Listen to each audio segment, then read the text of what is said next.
हरि ओम हरि ओम। हर हर महादेव। प्यारे भक्तों, हमारा एक छोटा सा मंडल ग्राम ककोड़ी में किशोरी भक्त मंडल ककोड़ी डॉक्टर शिवशंकर गोस्वामी सभी से प्रार्थना है कि भक्तों जागो जागो, सत्संग के लिए जागो। अपने घर बैठ करके रामचरितमानस को पढ़ो, सुंदरकांड पढ़ो, हनुमान चालीसा पढ़ो। आप 84 लाख योनि में से श्रेष्ठ योनि मानव की मिली है, तो हमें मानवता से ही रहना चाहिए।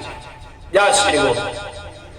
कहा है कि सत्संग कब मिलता है? जो हमारे कर्म धर्म सत्य हैं और माता पिता का आशीर्वाद है, तभी सत्संग हमें सुनने को मिलेगा, कहने को मिलेगा।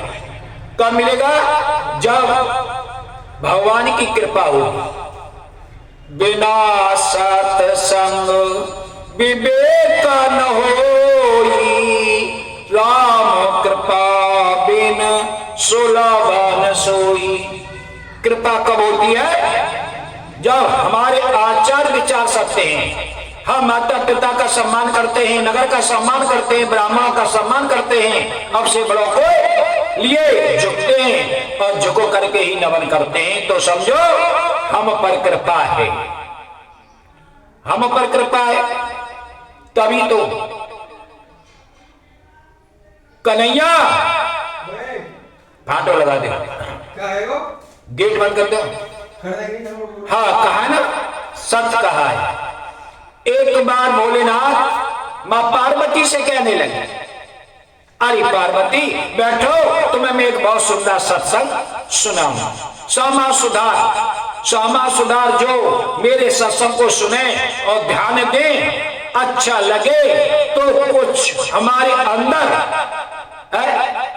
ऐसे जागृत होगा जो हम उल्टे सीधे कामों को छोड़ दें। पार्वती कहने लगी, भोलेनाथ आपने कल मुझसे कही थी क्या देवर्षि नारद ने मेरे परसोत्तम श्री राम को शराप दे दिया। जब से मुझे ये मैंने शब्द सुना, तब से मुझे चैन नहीं पड़ा। कन्हैया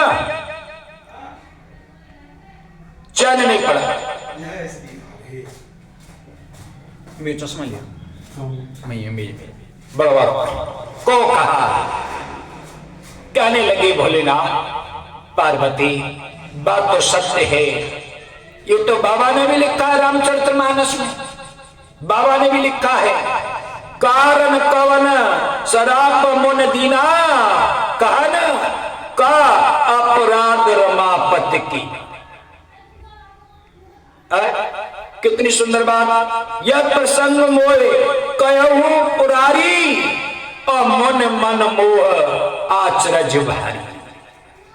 अरे देवर्षि नारद तो बाल ब्रह्मचारी हैं, महान संत हैं, उन्होंने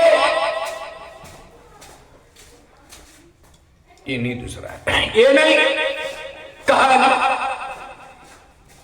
शराब दे दे। तो चलते हैं सत्संग की तरफ। अब देखिए शराप दिया है, तो भोलेनाथ कहने लगे पार्वती मेरे परसोत्तम श्री राम ने बड़ा प्रसन्न होकर के शराप को सहन किया है। लेकिन देवर्षि नारद को अहंकार हुआ था कामदेव जीतने के बाद, तो अहंकार चूर किया। मेरे परसोत्तम श्री राम ऐसे अहंकार चूर कर दिया, कामदेव को जीत लिया था देवर्षि नारद। इसका सत्य तो सत्य होता है, सत्य कभी छिपता नहीं छिपता है, सत्य सत्य होता है। अब कहा है कहने लगे, देखो एक बात बताएं आपको, बड़े ध्यान से सुनो। हर वक्ता प्रवक्ता होते दूसरों की कथा सुनाते हैं, दूसरों की कथा सुनाते हैं। कुछ ऐसे भी भक्त होते कि दूसरों की खोज करते हैं, लेकिन अपनी तरफ नहीं झांकते कि हमारे अंदर कुछ कमी है या नहीं। अरे अपनी तरफ तो देखना चाहिए। अपने घर में क्या हो रहा है और दूसरों की खुशबू लेने के लिए घर घर जाता है, कमी देखता है। और सुनो, देखो जा शरीर से जिनके संबंध होते हैं और शरीर पर कष्ट पड़ता है, तो जो जितने संबंध हैं वो सभी मानव दुखी होते हैं, सभी दुखी होते हैं, क्योंकि उसका संबंध है ना, उससे संबंध वाले सभी दुखी होते हैं। अब देखो कहा ना कि एक शराबी की पत्नी आई, अपनी सास को लेकर कहा, कैसी ऐसी विधि बतलाओ, कोई ऐसा मंत्र दो हमें, या कोई ऐसी औषधि बतलाओ जिससे हमारे घर में जो शराब पीता है शराब छूट जाए। तो देखो न तो कोई औषधि बनी है, न कोई मंत्र है, केवल एक चीज है, जिसने मन को काबू में कर लिया, जिसने मन को अपने काबू में कर लिया, तो अवश्य ही जो राक्षसी शौक लग गया है वो छूट सकता है। अब देखो शराब में पीता है, शराब पीने वाले से कोई खुश नहीं रहता, कोई प्रश्न नहीं। देखो पत्नी बाकी दुखी, पिता बाका दुखी, भाई उसका दुखी, बहन उसकी दुखी, रिश्तेदार उसके दुखी, नगर उससे दुखी, अब सबरे दुखी हैं उस शराबी से, वो शराब पीने वाले से सभी दुखी हैं, पूरा नगर दुखी है, नाते रिश्तेदार ससुराल जन, बहन के यहाँ बहन, बेटी बेटा, सब माता पिता सभी दुखी है। अब सब दुखी है, तो आप ही बताओ इनसे प्रश्न कौन है? आप ही बताओ इससे प्रश्न कौन है? कोई नहीं, इससे प्रश्न कोई नहीं। तो जब इस पृथ्वी पर उससे कोई प्रश्न नहीं है, खुश नहीं है, तो आप ही बताएं परम पिता परमेश्वर कैसे खुश होगा? मैं तो अपनी बात कहता हूं, मैं पहले 20 साल पहले शराब पीता था, मुझसे मेरा परिवार, मोहल्ला, नगर, रिश्तेदार, चाहने वाले सभी दुखी थे। जो मुझसे प्रेम करता है वो सभी दुखी थे। एक दिन में जा करके देखा तो मेरा परिवार बड़ा उदासीन बैठा हुआ। जब मैंने अपने मन मंदिर में विचार किया कि मैं अकेला ही शराब पीता हूं, अपने घर की बर्बादी करता हूं, इससे कोई प्रश्न नहीं। इसलिए हे परमपिता परमेश्वर, ऐसा मेरी सतबुद्धि कर दे प्रभु, ऐसी सतबुद्धि कर दे जिससे जो राक्षसी भोजन छूट जाए, तो मेरा परिवार मुझसे खुश होने लगे। तो देखो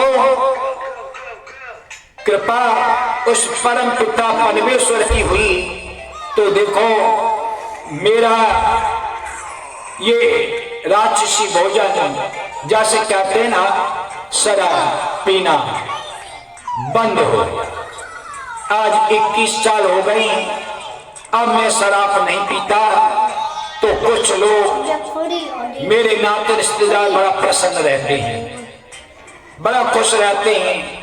देखो ये जीवन है, ये जीवन मानव का बहुत छोटा सा जीवन है, और इस जीवन को हम अपनी चुगलई में, अपनी शराब में, ताशों में बैठ करके व्यतीत करत मानव नहीं। अरे मानव बनते हो तो मानवता से रहो, जो मानवता के अंदर है। अरे हमारे परम पिता परमेश्वर ने हमें खाने के लिए अनंत फल बनाए हैं, अनंत फल है। कौन सा भी फल अपने मन मंदिर में प्रसन्न होकर के स्वयं उसका भोजन करें। कहा है, दो शब्द कहे हैं कि छोटा सा जीवन है, इस जीवन को मानवता से हमें बिताना चाहिए, परिवार में बैठकर।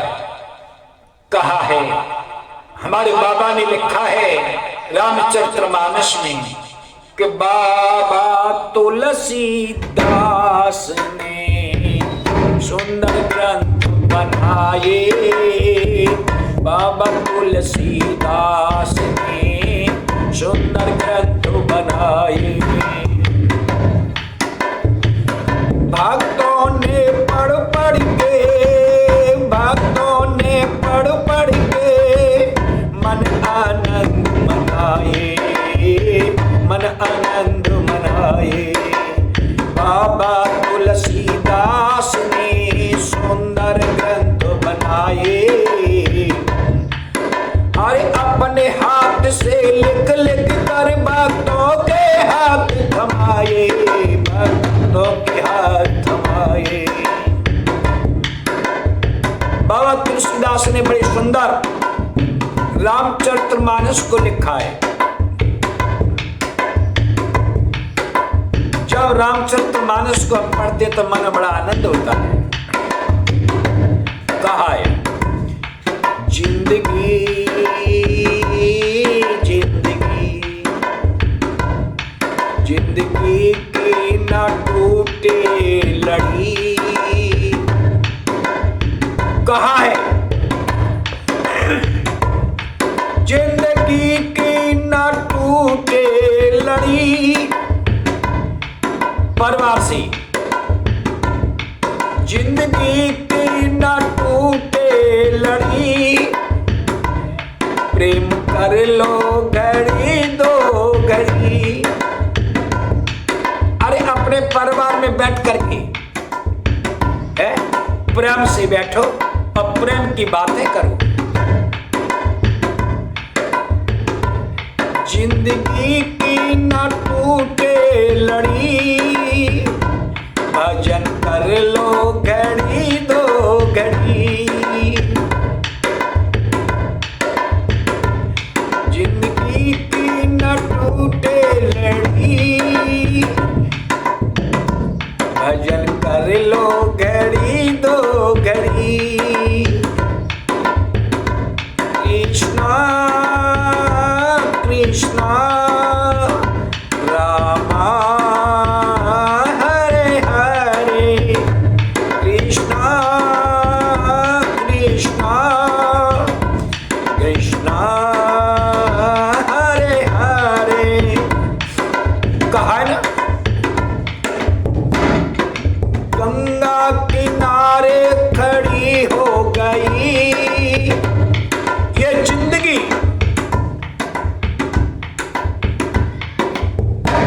ये जिंदगी जो है यमुना किनारे खड़ी हो गई।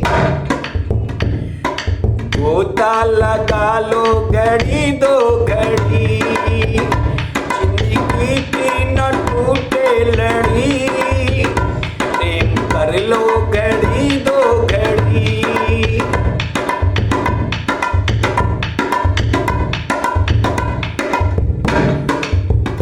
जिंदगी की न टूटे लड़ी, भजन कर लो घड़ी दो घड़ी। कहा है, ये श्वासें पराई बताई गई। ये श्वास जो हम लेते हैं, ये श्वासें पराई बताई गई। बेअर्थ क्यों ये गमाई गई।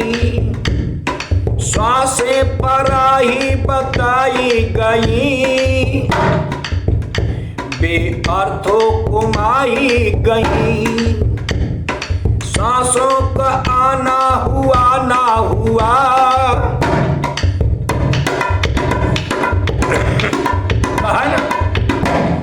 सांसों का आना हुआ ना हुआ। प्रेम कर ले घड़ी दो घड़ी, जिंदगी की न टूटे लड़ी। भजन कर ले घड़ी दो घड़ी।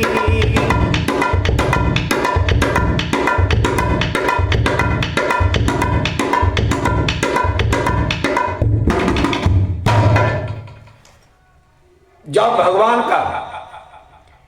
भगवान का प्रेम, भगवान से प्रेम करते हो तो जब तुम्हारा मन जाग जाए, जब तुम्हारा मन जाग जाए, उसी समय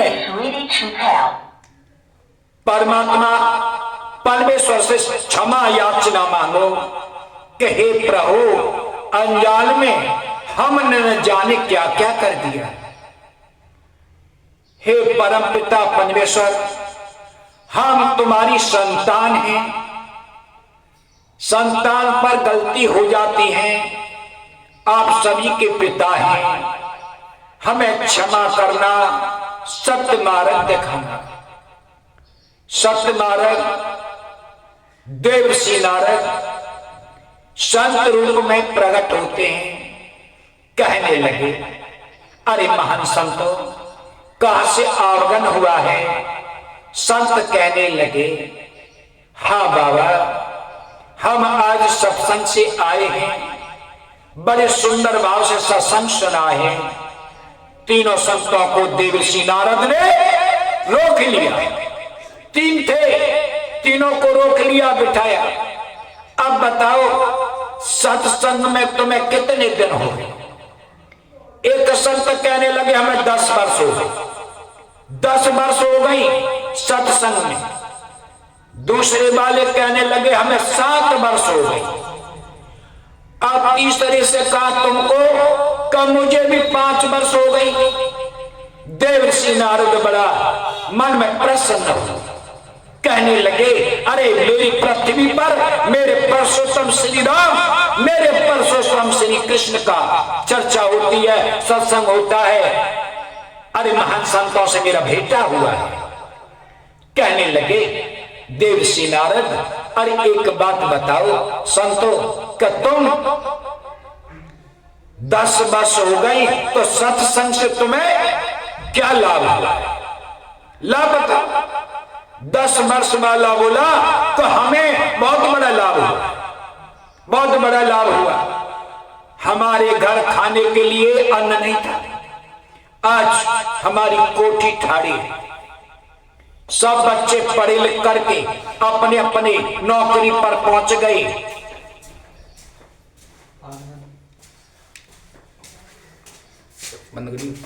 पार्सल हुआ कहा है ना, सत्य कह दिया।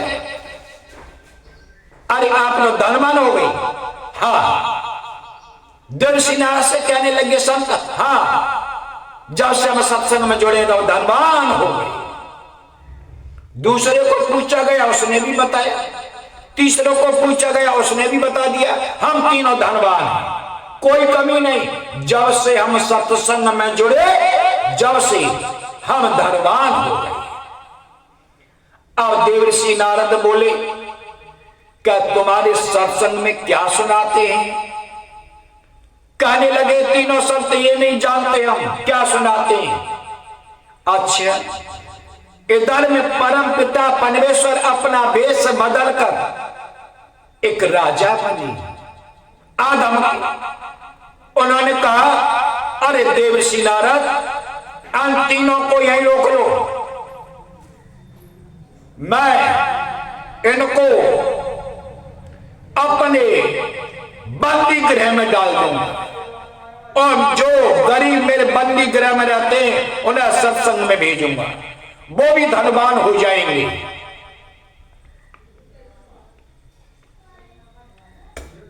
कहने लगे तीनों, थर थर कांपने लगे।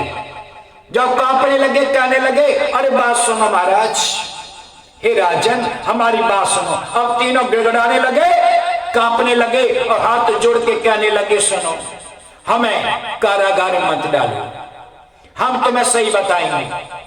हमें 10 वर्ष हो गई, 7 वर्ष हो गई, 5 वर्ष हो गई, तीनों ने बतला दिया। कहने लगे देखो हमें 200 रुपये मिलते हैं, एक टाइम का खाना मिलता है, और जो सत्संग वक्ता है वो हमसे कहते हैं कि हमारा झूठा प्रचार करो, ऐसा प्रचार करो जो हमारे तेरे शब्दों को सुने तो हमसे जुड़े। हमें भीड़ भारी करनी है, भीड़ भारी करने के लिए हम प्रचार करते हैं। न हमारे पास कोई मकान है न दुकान है, काम होता नहीं, राम लेता नहीं, ऐसा है हम सत्संग में जाते तो एक टाइम का भोजन और 200 रुपये मिलते।